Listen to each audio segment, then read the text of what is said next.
안녕하세요. 수요 잡담 시간입니다. 이번 주부터는 이제 마태복음을 읽습니다.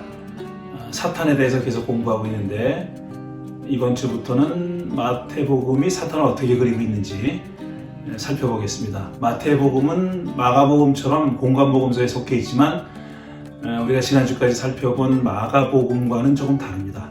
어떻게 다른지 살펴보겠습니다. 여러분 안녕하십니까? 수요 잡담 시간입니다. 오늘은 사탄은 누구인가 13번째, 그리고 마태복음이 그리고 있는 사탄 악마에 대해서 첫 번째로 말씀드리는 시간입니다. 지난주까지 우리가 마가복음이 사탄 악마를 어떻게 그리고 있는지에 대해서 살펴봤습니다. 마가복음의 특성은 그러니까 그 제2차 유대 전쟁에 패한 이후 66년에서 70년 사이에 벌어진 그 제2차 유대 전쟁에 유대인들이 패해서 로마인들이 예루살렘을 점령하고 거기 군대를 주둔시키고 성전을 파괴하고 약탈하고 그 다음에 예루살렘에서 유대인들이 살지 못하게 다 뿔뿔이 흩어지게 만들었죠. 마가복음은 그 유대전쟁의 마지막 순간, 패하기 직전 혹은 패한 직후에 쓰여졌을 것이라고 짐작을 하는데, 그 제2차 유대전쟁은 정말 유대인으로 봐서는 엄청난 뭐라 그래야 되나요? 정말 좌절과 절망을 안겨준 그런 전쟁입니다. 그게 패하고 난 다음에, 그 전쟁에서 패하고 난 다음에 한 60-70년 동안 거의 그 저항다운 저항을 제대로 못하고 마지막에 135년경에 마지막 저항을 한 번 더 하긴 하는데 아주 충격적인 패배를 당했죠. 제2차 유대 전쟁 때.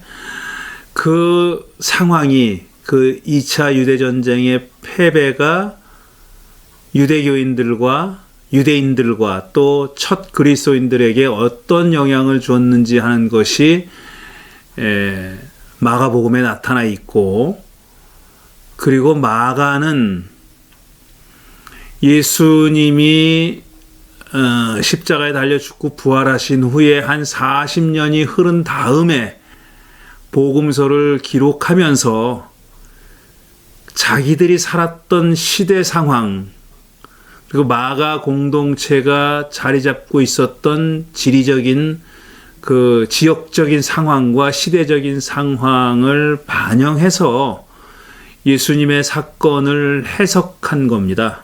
그래서 마가복음을 기록했고, 마가는 그러니까 예수님을 처형한 그 주체가 누구냐? 그러니까 예수님의 살해에 책임져야 할 주체가 누구냐라는 질문에 대해서 실제로 십자가형은 로마의 처형 방법이었음에도 불구하고, 그래서 로마의 총독인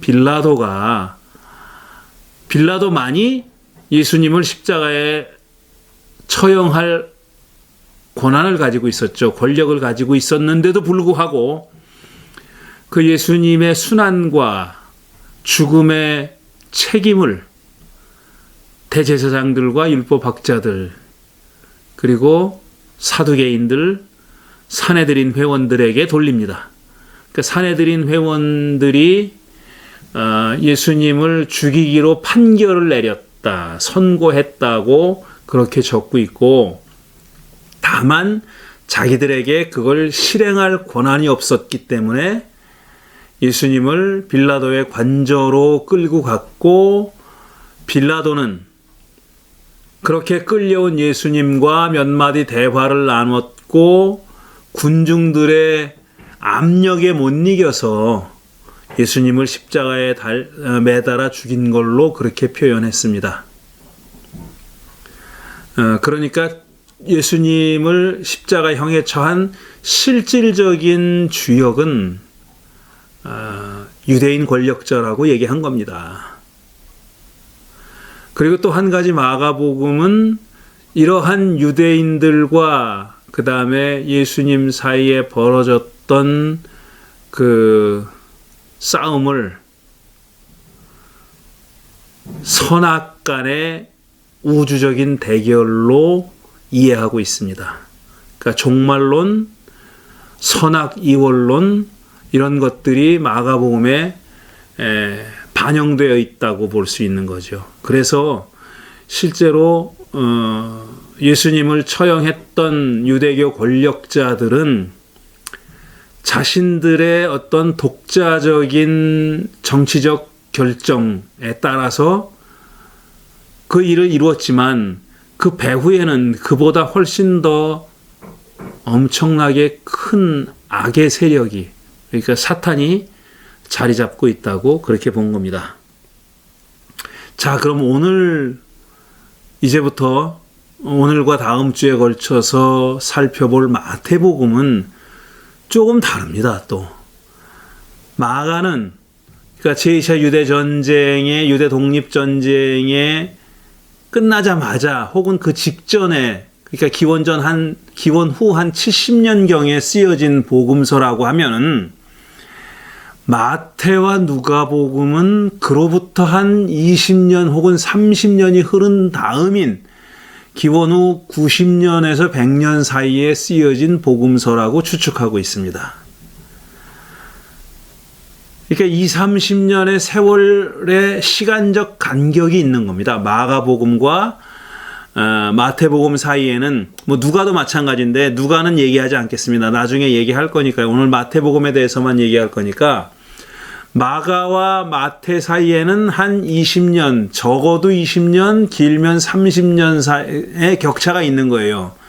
근데 그 세월 동안에는 사실 그 20, 30년간 유대 사회 안에서도 많은 변화가 있었고, 그 다음에 그리스도교 공동체 안에서도 많은 변화가 있었습니다.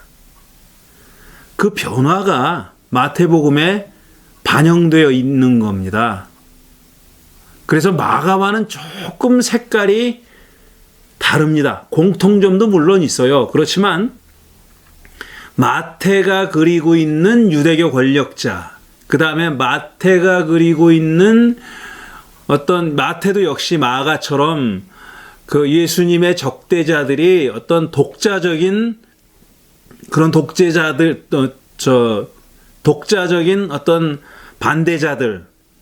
반대자들이라기보다는 그 배후에 마가처럼 어떤 사탄 악마의 더 거대한 악의 세력이 버티고 있다고 그렇게 믿었는데, 그 악의 세력이 마태가 보는 그 악의 세력인 사탄이 일을 하는 방식, 그러니까 예수님을 어떻게든지 주저앉히고 하나님 나라 운동을 방해하기 위해서 채택한 전술, 전략 이런 것들이 다르게 봤습니다. 마가와는 다르게 봤어요. 마태는.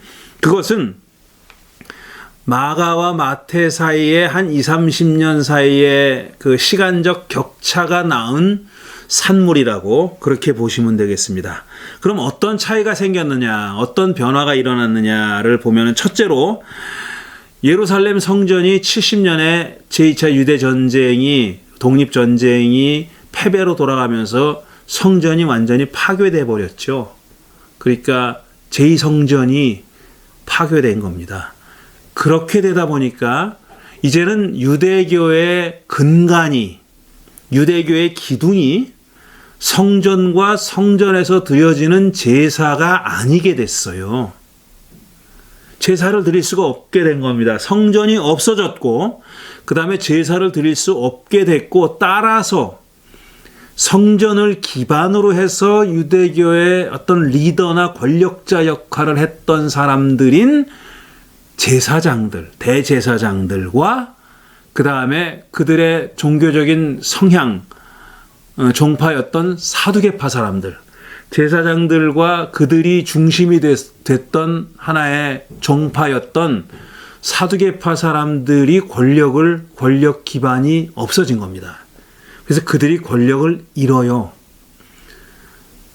그들은 종교적인 어떤 그 오토리티, 권한도 가지고 있었고 권위도 가지고 있었지만 그것 못지않게 아니면 그 이상으로 물질적인 토대가 성전에 있지 않았습니까? 성전세를 바쳤고, 유대인이라면 누구나 성전세를 바쳤고 또 11조를 갖다 바쳤고요. 그 다음에 또 제물을 갖다 바쳤잖아요. 그러면 제물을 바치면은 양이나 소나 뭐 작은 비둘기까지 제물을 바치면은 뭐 야훼 하나님이 그 제물을 잡수십니까? 아니죠. 그거는 제물을 바치는 사람 혹은 어떤 제물은 다 제사장들께 귀속되죠. 그러면 제사장들이 그걸 다 소비했느냐? 그렇지 않습니다.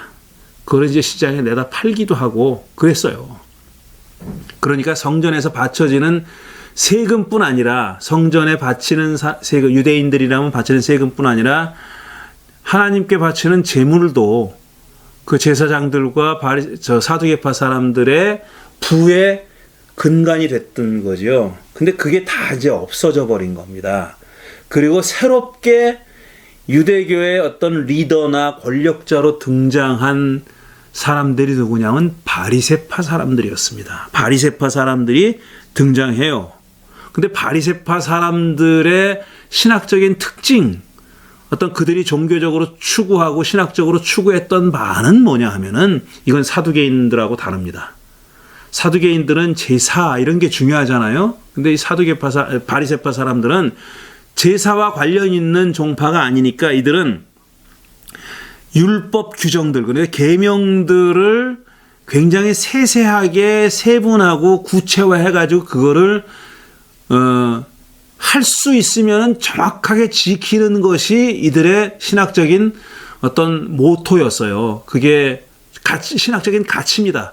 그들의 종교가 추구하는 그런 바가 뭐냐 하면은 예를 들어서 안식일법이나 정결법이나 아니면 음식에 관련된 코셔 규정들 있지 않습니까? 뭐 어떤 거는 먹으면 안 되고 뭐 이런 것들 있잖아요. 안식일에 뭘 하면 안 되고 뭘 해야 하고 그다음에 부정타지 않으려면 어떻게 해야 하고 깨끗하게 그 자기의 몸과 생활을 지키려면 구약 성경의 레위기에 규정되어 있는 것 이상으로 정말 구체적으로 다양한 규정들을 가지고 있었어요, 이 사람들은. 그러니까 구약 성서가 규정하고 있는 것이 모든 케이스에 다 구체적으로 적용할 수 있도록 그렇게 세세하지 않으니까 장로들의 관습 혹은 조상들의 유전이라는 이름으로 그런 토라에 대한 다양한 랍비들의 해석들, 그런 걸 이들이 소중하게 여겼어요. 그게 나중에 이제 탈무드가 되는 겁니다. 근데 탈무드로 되기 전에, 정착하기 전에 이 바리새파 사람들은 그걸 소중하게 여겼던 거죠. 그래서 그걸 지키는 게 중요합니다. 사두개파 사람들이 성전에서 드리는 제사가 그들의 중심이라면 이 사람들은 일상생활에서 계명을 지키는 일, 그 다음에 계명을 세세하게 해석해 놓은 장로들의 율법학자들의 그 해석과 관습을 세칙들을 지키는 일이 이 사람들한테 굉장히 중요했어요. 이게 랍비 유대교로 나중에 발전하게 된 거고요. 이 바리새파 사람들이 그 랍비 유대교의 조상들이라고 보면 됩니다. 자, 지금 마태가 복음서를 기록했을 때 마태 공동체의 삶의 상황은 그러니까 제사장과 사두개파 사람들이 이미 몰락했고 유대교의 중심은 이제 바리새파 사람들에게로 넘어왔을 때입니다. AD 90년, 기원 후 90년이나 100년 되면은 이미 아주 초기의 형태인 랍비 유대교가 이제 태어나서 유아기에 있었던 거예요. 자라나고 있던, 발전하고 있었던 그런 시대였습니다. 이런 상황에서 이게 이제 유대교의 상황이었고 그리스도교도 그런 배경 하에서 자기들의 선교를 하고 신앙생활을 했어야 되는 겁니다. 바울은 이미 40년, 50년경부터 해외 선교를 다녔잖아요. 디아스포라 유대인들을 주로 찾아다니면서 그 디아스포라 이민가 있는 유대인들의 모임과 회당을 찾아다니면서 선교를 했죠. 그러다 보니까 이제 그 비유대인들을 만나게 되고 그들에게 복음을 전하게 되고 이게 이제 바울의 했던 일인데 반해서 여전히 지금 팔레스타인 안에 유대 사회 안에 머물러 있던 마태복음을 낳은 공동체, 마태복음을 낳은 공동체는 이제 90년, 100년 정도 되면서 그 전까지만 해도 그러니까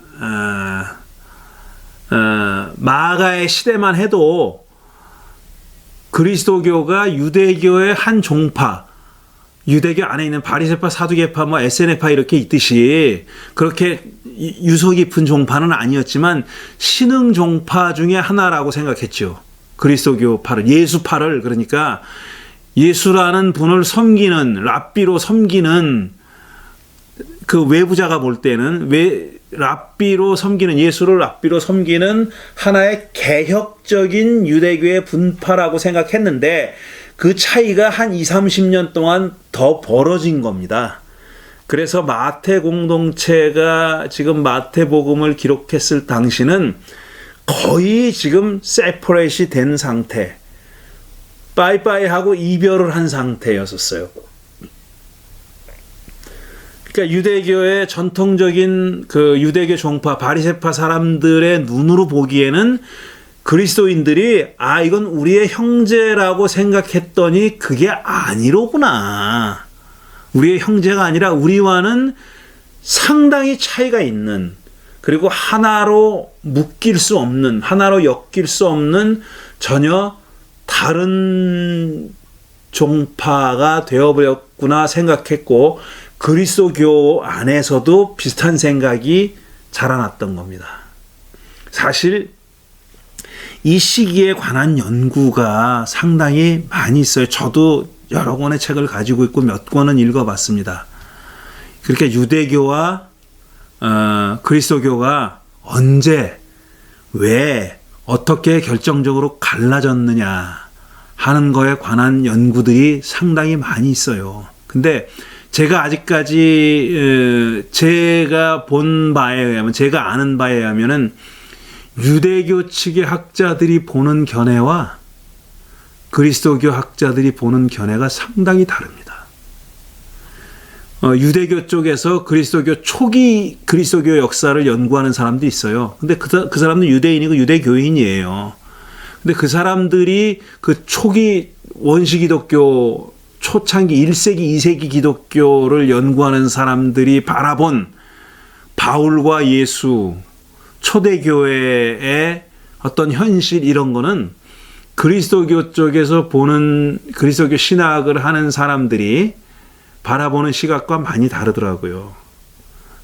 그래서 그거를 제가 느꼈습니다. 저는 유대교 쪽에서 말하는 것에 이런 것도 있구나. 제가 뭐 그 판단할 능력은 없고요. 어느 쪽이 더 옳다 그르다 이런 게 판단할 능력은 없고 이렇게도 볼 수 있겠구나 하는 그런 생각을 많이 했습니다.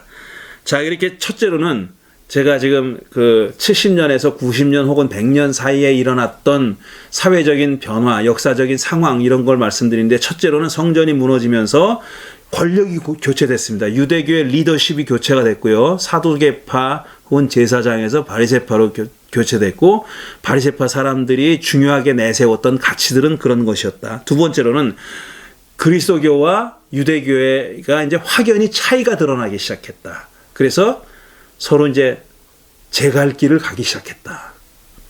유대교의 한 종파라고 유대교인들도 그렇게 생각했고 그리스도인들도 처음에는 그렇게 생각했으나 이제는 점점 그렇게 생각하지 않게 됐다는 겁니다. 그게 두 번째고요. 세 번째로는 그리스도교 공동체 안에서도 시간이 흐르면서 굉장히 다양한 공동체들이 생겨났어요. 서로 색깔이 다른 다양한 공동체들이 생겨났습니다. 이게 저는 관심이 많이 가는 대목이에요. 그러니까 한 1세기, 2세기의 초대교회라고 치면은 초대교회 하나가 있었던 게 아니에요. 초대교회가 굉장히 다양한 여러 가지 색깔을 가지고 있는 공동체들이 있었어요.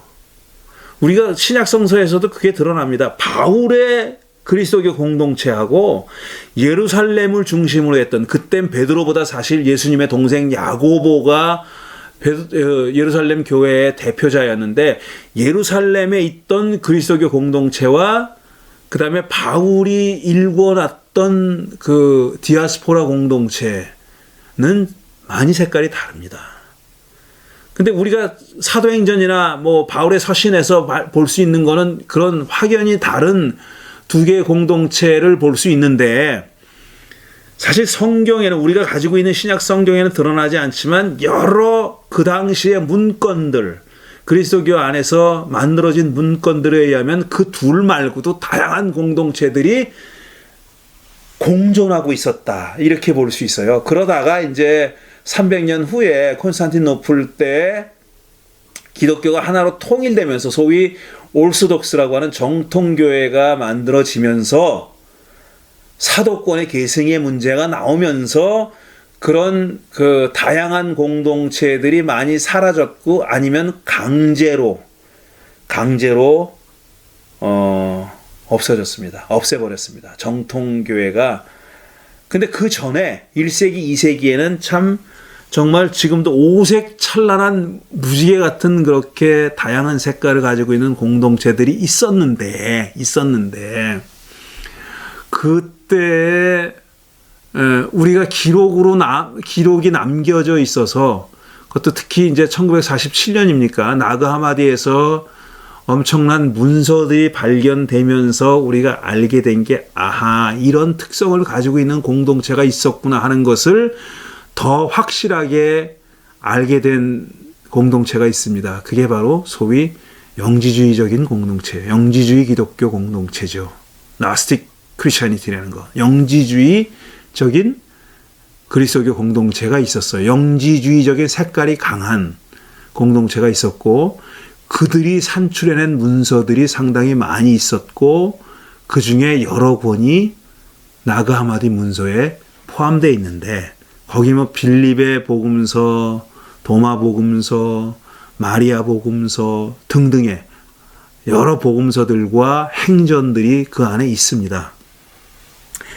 제가 그 중에 오늘 좀 말씀드리고 싶은 게 뭐냐면은 도마복음서예요.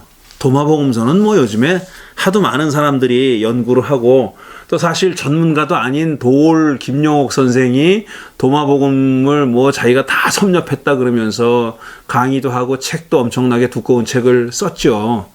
그래서 도마복음서라는 것을 대중화시킨 공로는 사실은 도올 김용옥 선생한테 있다 그래야 될 것 같아요. 그런데 제가 보는 관점에서, 뭐 저도 그 전문가는 아니니까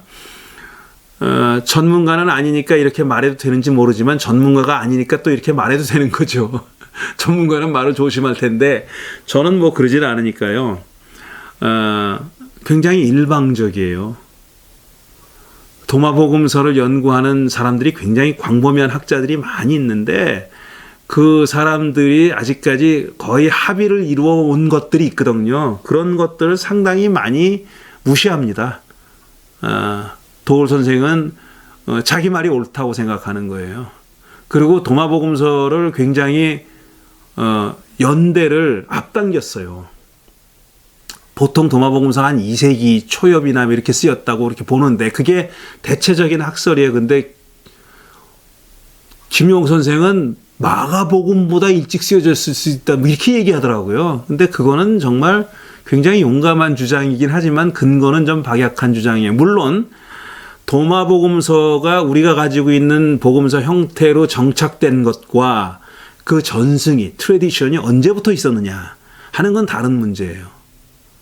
그 문서화 됐을 때 누군가 머리에서 나온 건 아니거든요. 그 전에 이미 많은 사람들의 입에서 입으로 돌아다녔던 얘기들을 나중에 문서화하는 거니까, 그거에 소위 구전전승, 오럴 트래디션이 얼마나 오래됐는지는 우리가 짐작할 뿐입니다.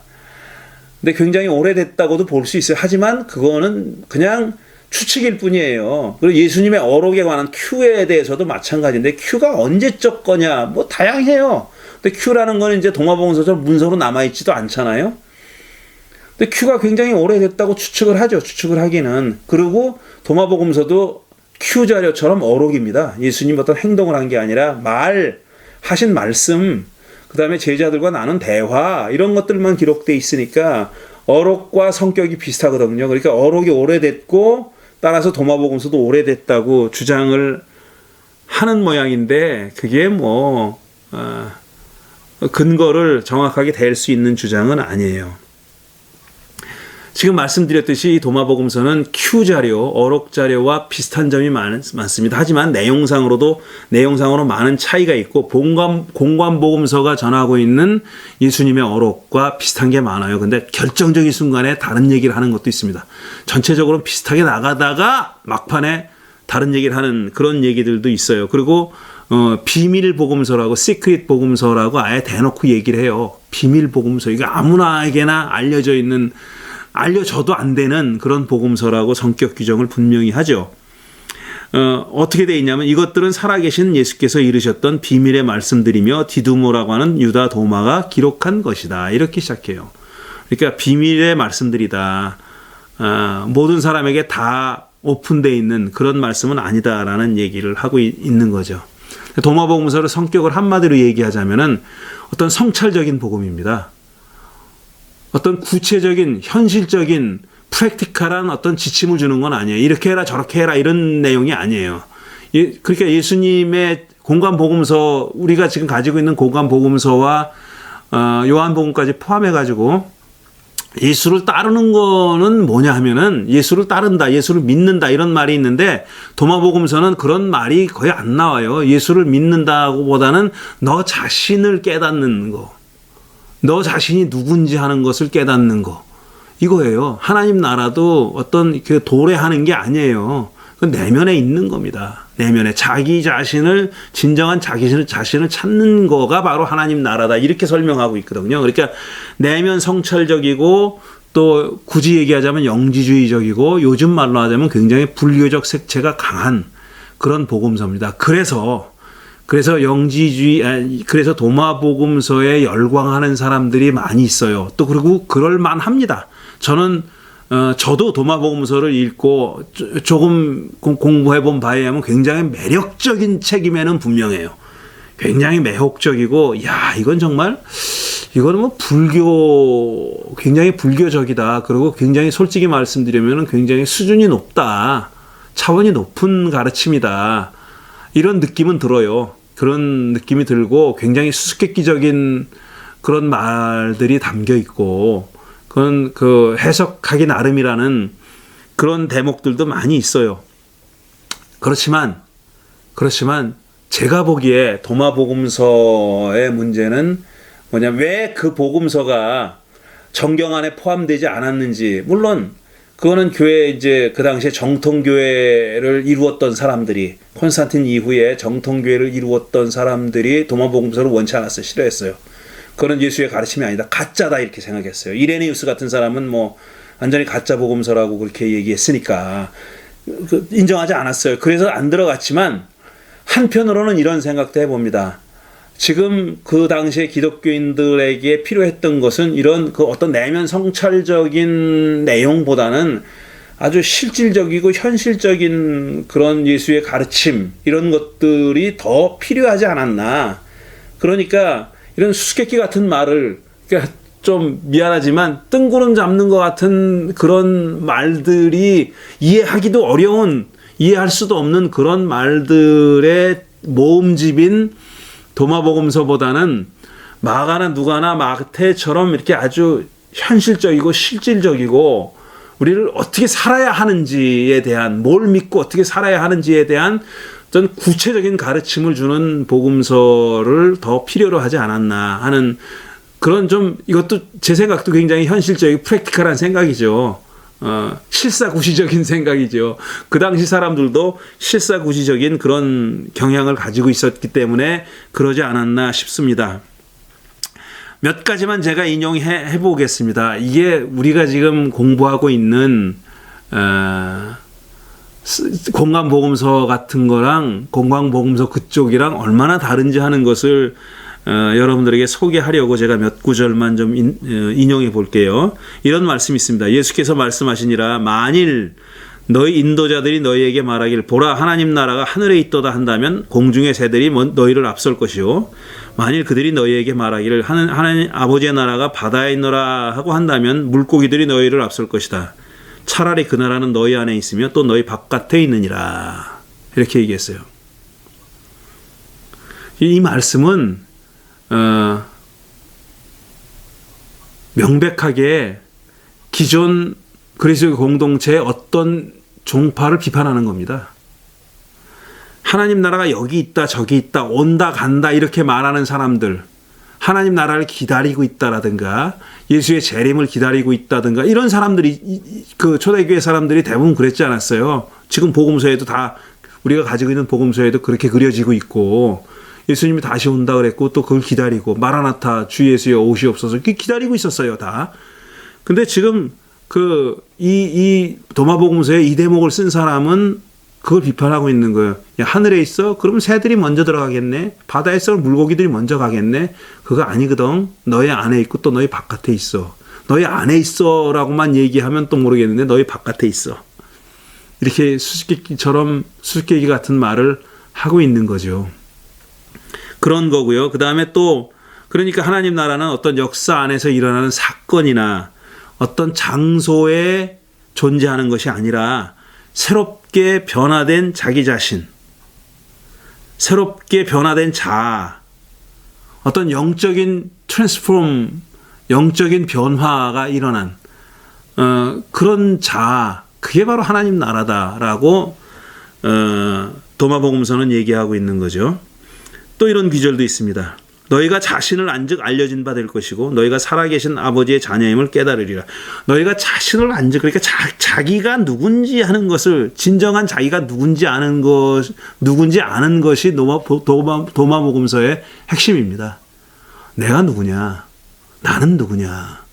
나를 진정으로 알면은 그게 이제 불교식으로 하면 해탈이 이루어진 거고 이 사람은 구원을 받은 거고 이런 그런 스토리죠. 그런 겁니다. 그러나 만일 너희가 자신을 모른다면 빈곤 가운데 사는 것이고 또 너희는 빈곤이니라 그랬어요. 너희 자신이 빈곤이다. 너 자신을 모르면 너희는 그냥 빈곤한 상태에 있는 거고 너희가 빈곤 그 자체다. 이렇게 얘기하고 있습니다. 그런 게 도마복음서인데 금방 말씀드렸듯이 이 도마복음서가 물론 정통교회라고 하는 교회 권력에 의해서 교권에 의해서 사라졌습니다. 책도 사라지고 불태워지고 그랬어요. 그러다 보니까 이 종파가 이제 아주 어디 그 자그마한 섹트가 됐고 소종파가 됐고 그러다가 없어졌겠죠. 근데 지금 말씀드렸듯이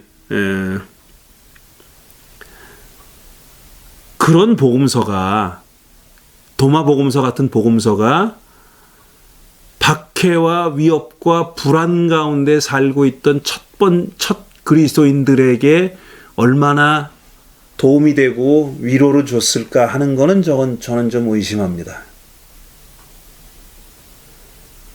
그런 성찰적인 그런 기독교는 그런 복음은 그러니까 어느 정도 안정된 사회 속에서 안정된 삶을 사는 사람들이 추구할 수 있는 거죠. 지금 첫 그리스도교 공동체처럼 아주 하층 사람들도 많았고 노예 종들도 많았고 그 다음에 사회적인 압박을 받고 있던 압제 속에 살고 있던 여성들도 다수였고 그랬던 공동체에서 그러니까 무슨 공부할 기회도 학문의 기회도 교육받을 기회도 거의 누리지 못했던 그런 사람들에게 도마복음서라는 게 얼마나 어필했을까는 저는 의심하는 거예요. 그러니까 그런 도마복음서를 만든 공동체는 좀 다른 계층의 사람들이지 않았을까 하는 그런 생각을 해봅니다. 근데 좌우간 제가 말씀드리고 싶었던 것은 그 70년, 90년 사이에 마가가 쓰여지고 마태가 쓰여지는 그 중간 사이에 참 많은 변화가 있었다라는 겁니다. 유대계의 권력이 교체됐고, 그 다음에 바리새파 사람들이 대두돼서 그 사람들이 리더십을 차지하게 됐고, 유대교와 기독교가 점점 멀어져서 이제 세퍼레이트 되는 단계, 갈라서는 단계에 왔고, 또 그리스도교 공동체 안에도 굉장히 색깔이 다양한 여러 가지 공동체들이 서로, 그때는 정통이라는 게 없었고, 그런 어떤 한 공동체가 두드러지게 이렇게 지배권을 행사할 때가 아니었기 때문에 다양한 공동체들이 오히려 우죽순처럼 생겨가지고 다양한 색깔을 뽐내던 그런 때였다. 그 중에 하나가 지금 굉장히 성찰적이고 이런 성격이 강했던 도마 공동체 같이 영지주의 공동체가 있었다라는 얘기를 지금 말씀드린 겁니다. 자, 이제 마태복음으로 돌아오면 우리가 알듯이 마태복음은 가장 유대적인 복음서라고 얘기하죠. 가장 유대적인 색깔이 강해요. 그런 복음서입니다. 마가나 누가나 요한에 비하면은 굉장히 유대교적 색깔이 강한 복음서입니다. 그런데 그럼에도 불구하고 마태가 그리는 예수는 그렇게 강한 성격이 표현되어 있는 유대교의 어떤 완성, 율법을 폐하러 오신 분이 아니라 율법을 완성하러 오신 분으로서의 예수. 그러니까 유대교적 가치를 굉장히 중요하게 여기지만 예수에게 비로소 그것이 완전히 꽃을 피우고 열매를 맺고 완성됐다고 보고 있습니다. 그런데 그런 사실을 바리새파 사람들은 인정하지 않고 이해하지 않았다는 겁니다. 그리고 나서 그랬기 때문에 바리새파 사람들은 예수의 가장 적극적으로 적대했던 그룹이 바리새파 사람입니다. 그래서 마태는 그 바리새파 사람을 어떤 사탄 마귀의 화신인 것처럼 그렇게 그리고 있어요. 마가가 제사장들이나 이런 사람들에게 부여했던, 그러니까 실제로 사내들인을 장악하고 있었고 예수를 실질적으로 사형에 처했던 사람들이 그들이었다면, 지금 이 마태가 예수의 적대자라고 그리고 있는 바리새파 사람들이 바로 그 자리에 있었다는 겁니다. 바리새파 사람들이 바로 그런 사람들이었다는 거예요. 근데 물론 바리새파 사람들에게 예수의 처형에 대한 책임을 묻기는 하지만, 물어요. 마태도 그렇게 해요. 마가처럼 그렇게 하는데, 그것 못지않게 또 강조하는 것은 뭐냐면은 바리새파 사람들이 가지고 있었던 유대적 신앙의 결격 사유, 그들은 여전히 모자랐다는 겁니다. 예수님이 진짜다. 예수님이 율법에 대한, 하나님의 계명에 대한 정말 오센틱한 해석자고, 정말 진짜 진실한 해석자고, 심지어는 그 율법을 완성했던 분이다 라고 얘기하는 거예요. 그러면서 이 마태는 그 구약 성서에 정말 이상적으로 그리고 있는 어떤 모습들, 그거를 예수님에게 투영합니다. 바로 이런 이상적인 인물이나 사건이 바로 예수님이다. 그걸 이제 보수적인 사람들은 구약 성서에 그렇게 예언돼 있다고 말하잖아요. 예수님은 구약 성서의 예언의 성취다 이렇게 얘기하는데, 저는 그게 아니라 방향이 잘못됐다는 겁니다. 구약 성서가 1000년, 2000년 후에 예수가 태어날 거를 알고 그걸 예언한 게 아니라, 마태 공동체가 예수님을 해석하는 데 있어서 구약 성서의 다양한 인물과 사건을 끌어들였다는 거예요. 끌어들여서 바로 이분이 예수다 이거죠. 구약 성서가 이렇게 그리고 있는 바로 그분이 예수다라는 건데, 제일 처음에 예수님의 탄생 얘기에 나오는 게 바로 모세와 이스라엘 백성들입니다. 마치 마태는 예수님이 모세의 환생인 것처럼 얘기해요. 제2의 모세인 것처럼. 아니, 사실은 진짜 모세인 것처럼 그렇게 얘기해요. 예수님의 탄생 얘기에 그와 모세 얘기와 유사한 얘기들이 있잖아요. 태어났는데 아기들을 죽이죠. 파라오도. 히브리인들의 남자애들을 죽여라 그러죠. 헤롯도 동방박사 말을 듣고 내가 가서 경배할게 거짓말했다가 동방박사가 이제 그 길로 가지 않고 다른 길로 가서 자기 집으로 가버리니까 나중에 알고 그 베들레헴 근처에 태어난 2살 이하의 남자아이들을 다 죽였다 그러잖아요. 에집트에서 일어났던 일이죠. 그게 바로. 히브리인들이 막 숫자가 늘어나니까 남자들을 죽이지 않습니까? 그리고 에집트로 피난을 가잖아요. 나중에 또. 근데 그거는 분명히 출애굽기를 염두에 두고 있는 거예요. 방향이 다를 뿐이에요. 출애굽기는 에집트에서 나오는데 예수님은 반대로 에집트로 들어갑니다. 그리고 이스라엘 사람들을 죽이려고 했던 사람들은 파라오 에집트의 왕인데 지금 예수를 죽이려고 한 왕은 누구냐면 헤롯 왕이에요. 헤롯은 이두메 출신이지만 지금 유다를 지배하고 있는 왕이잖아요. 그러니까 그 뒤집은 거예요. 출애굽기 얘기를 패러디한 겁니다. 뒤집어 버린 거예요. 방향도 반대로 하고 죽이려고 했던 왕도 파라오가 아니라 이거는 이제 유대의 왕이다라고 뒤집어 버렸는데 분명한 건 뭐냐면은 예수님을 모세처럼 그리고 싶었던 거예요. 그렇게 표현했던 거고 그 다음에 한 걸음 더 나가서 이스라엘 민족 전체가 예수님 안에 체화되어 있는 것처럼 그렇게 표현하고 싶었던 거죠. 그겁니다. 그 다음에 구체적으로 이제 예를 몇 가지 들어볼게요. 마태복음 5장 17절에서 20절을 보면은 이렇게 분명히 얘기하고 있어요. 예수님이 내가 율법이나 예언자들의 말을 폐하러 온 줄로 생각하지 마시오. 폐하러 온 것이 아니라 완성하러 왔습니다. 예수님은 완성하러 오셨대요. 그리고 내가 진정으로 그대들에게 말합니다. 천지가 없어지기 전에는 율법은 1.1획도 없어지지 않고 다 이루어질 겁니다. 지금 바리새파 사람들의 일부는 바리새파 사람들은 예수님을 지금 율법을 무시하고 율법을 막 폄하하고 율법을 지금 망가뜨리고 있다. 근데 사실 그게 율법이 아니라 율법을 해석한 장로들의 가르침 아니에요. 장로들의 가르침인데 그거를 예수님이 지금 부정하고 있는 거예요. 그리고 손 씻는 문제, 안식일에 뭐 하는 문제 이런 것들을 안식일에 생명을 살리느냐 죽이느냐 이런 문제들 이건 다 장로들의 그 가르침에서 그렇게 구약 성경에 하나님의 계명을 해석한 장로들이 구체적인 지침을 내린 거거든요. 그러니까 법률에 비교한다면 이건 시행세칙이에요.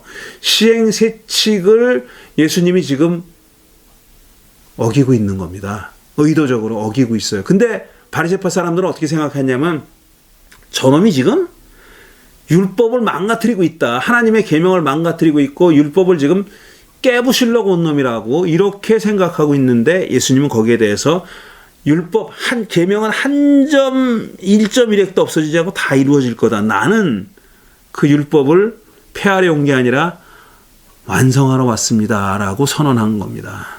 그러니까 마태가 보는 예수는 누구냐 하면은 율법의 완성자. 그러니까 유대교를 한 걸음 완전히 도약시킨 그런 인물이죠. 그러면서 이렇게 덧붙였습니다. 계속 읽어볼게요. 누구든지 이 계명 가운데 가장 작은 것 하나라도 폐지하고 사람들을 그렇게 가르치는 사람은 하늘나라에서 가장 작은 사람이라고 일컬음을 받을 것이요.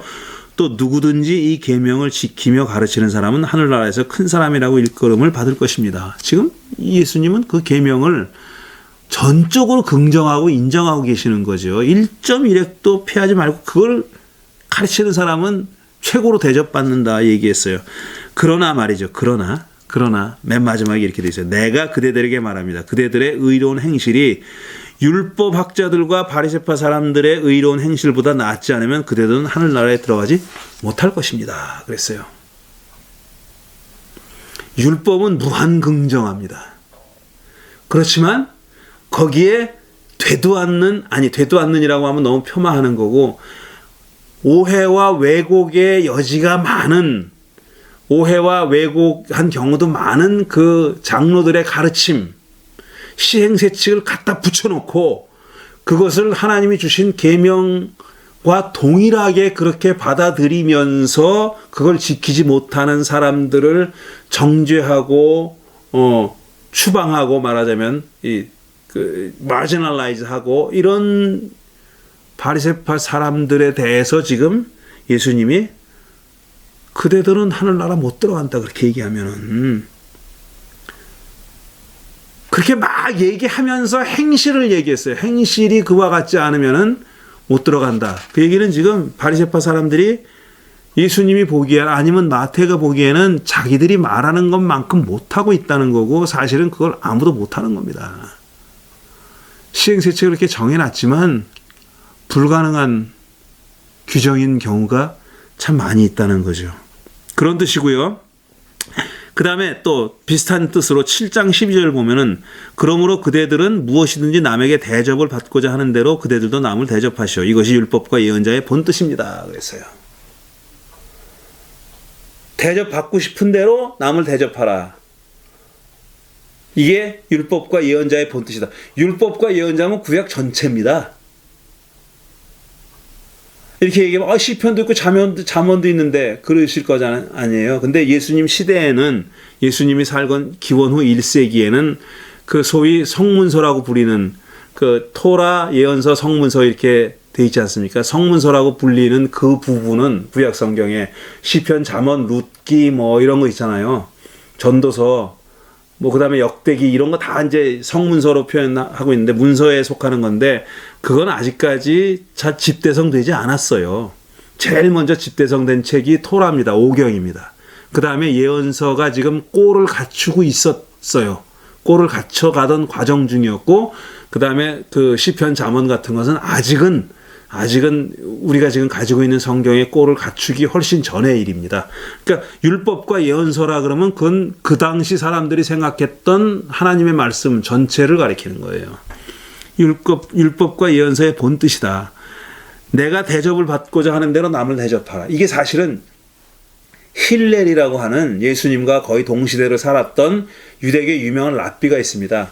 그 랍비가 한 말을 또 패러디한 거예요. 랍비는 뭐라 그랬냐면, 자, 율법을 요약해달라고, 하나님의 계명을 요약해달라고 그랬더니, 너희가 대접을 받기 싫은 거를 남에게 하지 말아라 그랬어요. 부정문을 썼어요. 네가 원치 않는 건 남에게 하지 말아라. 이렇게 얘기했는데 예수님은 그거를 긍정문으로 바꿔서 대접을 받고 싶은 대로 남을 대접하라 그랬어요. 근데 이 둘 차이가 느껴지시죠?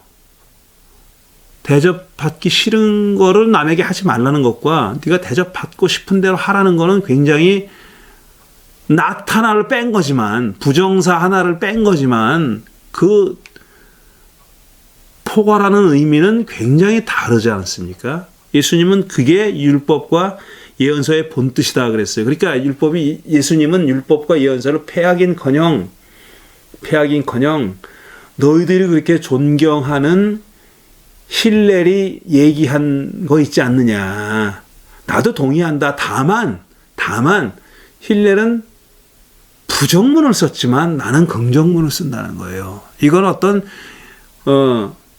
약삭빨로서 해결되는 문제가 아니에요. 약삭빠르기 때문에 이렇게 한 게 아닙니다. 예수님은 말하자면 힐렐과 어떤 철학과 신학이 근본부터 달랐다는 거예요.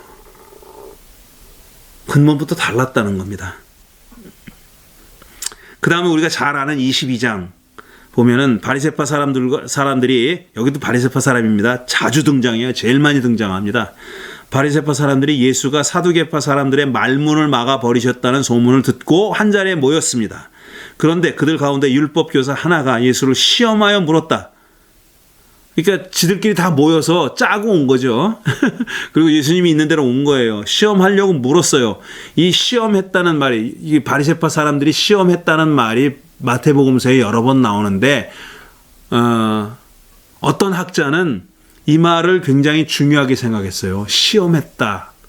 시험했다, 테스트했다는 말을. 왜냐하면은 마태복음 앞에도 다른 복음서에 나오지만 앞에 예수님이 사탄한테 시험을 받잖아요. 사탄한테 시험을 받지 않습니까? 그러니까 예수님 그 학자의 말에 의하면은, 그 신약 성서 학자의 말에 의하면은 마태가 바리새파 사람이나 아니면 율법 학자가 예수님을 시험했다고 말했을 때는 뭘 염두에 두고 있었냐 하면은 첫 부분에서 사탄이 예수님을 세 가지 방법으로 시험했다는 그 사건을 염두에 두고 있을 거다라고 추측했어요. 그 말은 뭐냐 하면은 지금 율법학자 바리새파 사람들이 사탄의 일을 하고 있다는 거죠. 한마디로 얘기하면. 사탄의 일을 사탄 대신하고 있다는 거예요. 예수를 시험하는 일이 바로 그런 일이다 라고 그렇게 주장하는데, 저는 뭐 그게 문서적인 근거가 얼마나 있는지는 잘 모르겠지만 상당히 일리가 있는 얘기, 한번 생각해 봐야 될 주장이라는 그런 생각이 듭니다. 그들이 어쨌든 시험에서 물었습니다. 선생님, 율법 가운데 어느 계명이 중요합니까? 그랬더니 예수께서 그들에게 말씀하셨다. 그대의 마음을 다하고 그대의 목숨을 다하고 그대의 뜻을 다하여 주 그대의 하나님을 사랑하여라 하셨으니 이것이 가장 중요하고 으뜸 가는 계명입니다. 둘째 계명도 이것과 같은데 그대의 이웃을 그대의 몸같이 사랑하여라 한 것입니다. 이 두 계명이 모든 율법과 예언자들의 본뜻이 달려 있습니다. 그랬어요. 조금 아까 얘기한 걸 좀 풀어서 얘기한 거죠. 7장에 나와 있는 얘기를 풀어서 얘기한 거예요. 어떤 상황이, 그런 말씀이 나오게 된 상황을 설정한 다음에 이런 배경에서, 이런 상황에서 이런 말씀이 나왔다. 그래서 이건 뭐 직접적 관련 없는 얘기지만 그 루돌프 불트만이 20세기에 정말 가장 위대한 신약학자라고 부르는 루돌프 불트만이 이걸 아포프테그마타라고 불렀죠. 아포프테그마. 그러니까 지금 복음서 기자가 전하려고 하는 거는 예수의 말씀이에요. 말이라는 거예요. 가르침인데 그 가르침에 가장 어울리는 배경을 조성했다는 거죠. 조성해서 지금 이런 것처럼 바리새파 사람들이 와서 예수를 시험하려고 물었다. 근데 예수님이 이렇게 대답했다. 그러니까 이 복음서 기자가 전하려고 하는 예수님이 하신 말씀이에요. 그런데 그거를 리얼하게 더 현실적으로 만들기 위해서 배경을 이렇게 만들어가지고 조성해서 이렇게 이야기를 만들어냈다. 그걸 아포프테그마라고 불렀어요. 제가 옛날 고리짝에 그 얘기를 듣고 그 책을 읽고 아마 그 공과복음 전승사 아니면 신약성서 신학 이런 데 나오는 거거든요. 제가 그 책을 그러니까 뭐 몇 년입니까? 한 40년 전쯤에 처음으로 읽고 학생 때, 대학생 때 읽고 받았던 그 감동 감화 및 충격은 충격과 감동 감화는 정말 잊을 수가 없습니다. 지금 여기서도 예수님이 지금 마태가 하고 싶어 하는 얘기는 뭐냐 하면은 예수님이 지금 율법의 완성이고 율법을 단 한마디로 요약해서 핵심을 말할 수 있는 분이라는 겁니다. 그러니까 다시 요약해서 말하면은 가장 유대적인 복음이라고 누구나 다 동의하는 마태복음서는 그 유대교를 그대로 따라가는 건 물론 아니고요. 그 다음에 유대교와 그 당시의 유대교의 리더십을 장악하고 있던 바리새파 사람들이 중시했던 장로들의 가르침, 관습, 이것들이 가지고 있는 문제를 정확하게 지적하면서 그런 모든 것들을 다 뛰어넘는 그런 율법의 완성자요 궁극적인 해설자가 예수다, 이렇게 말하고 있는 거예요. 그렇게 말하고 있고 거기에 계속 반기를 들고 시험을 하고 대적하고 있는 자들이 있었으니 그들이 누구냐 하면은 그 당시에 사두개파 제사장들이 다 물러가고 난 다음에, 성전이 파괴되고 난 다음에 새롭게 탄생한 유대교, 나중에 랍비 유대교가 되는 겁니다. 그 새롭게 탄생한 유대교의 리더십을 장악하고 있던 바리새파 사람들이 예수를 따라다니면서 이렇게 대적을 하고 결국은 죽이기로 모의합니다. 이자들도 마가복음처럼 그렇게 죽이기로 모의하는데 이자들에게 책임을 돌리고 있는 거예요. 이제 다음 주에는 얘기할 것은 자 이런 그 예수를 마태는 말이죠. 예수님에게 보편성을 부여합니다. 가장 유대적인 성격을 가지고 있다고 누구나 인정하고 있는 마태가 놀라운 점은 또 뭐냐면 마태에게 놀라운 점은 만민들, 모든 민족들, 이 사람 시야에는 마태의 시야에는 그 모든 민족이 들어와 있어요. 가장 유대적인 성격을 가지고 있는 복음서인데 시야는 이렇게 넓어요. 만민에 대한 그 관심, 그 만민이 시야 안에 있는 거예요. 그러니까 유대인만을 보는 게 아니에요. 마태복음 유대인만을 보는 게 아니라 그 시야가 엄청나게 넓어져 가지고 만민을 바라보는데 그게 예수님의 말씀과 행위에 담겨 있어요. 그게 조금 인위적으로 말해서 좀 죄송하지만 마태는 자신의 그런 시야를 예수님의 언행에 담았어요. 뒤집어서 말하면은 마태는 예수님의 가르침에 담겨 있었던 그 부분, 그 대목, 그것에 초점을 맞췄다고 말할 수 있어요. 그래서 만민으로 제자를 삼아라. 맨 마지막에 그렇게 얘기하잖아요. 그렇게 지평을 확대합니다. 그 얘기하고 그다음에 어떻게 바리새파 사람들이 예수를 적대했나, 어떻게 사탄이 바리새파 사람들을 내세워서 마태가 보기에 내세워서 예수님을 방해하고 적대했냐 하는 것을 말씀드리겠습니다. 다음 주에 그 얘기는 계속하도록 하겠습니다. 오늘은 여기까지 마치겠습니다. 마태가 그리고 있는 사탄 악마에 대해서 첫 번째 얘기를 했습니다. 감사합니다.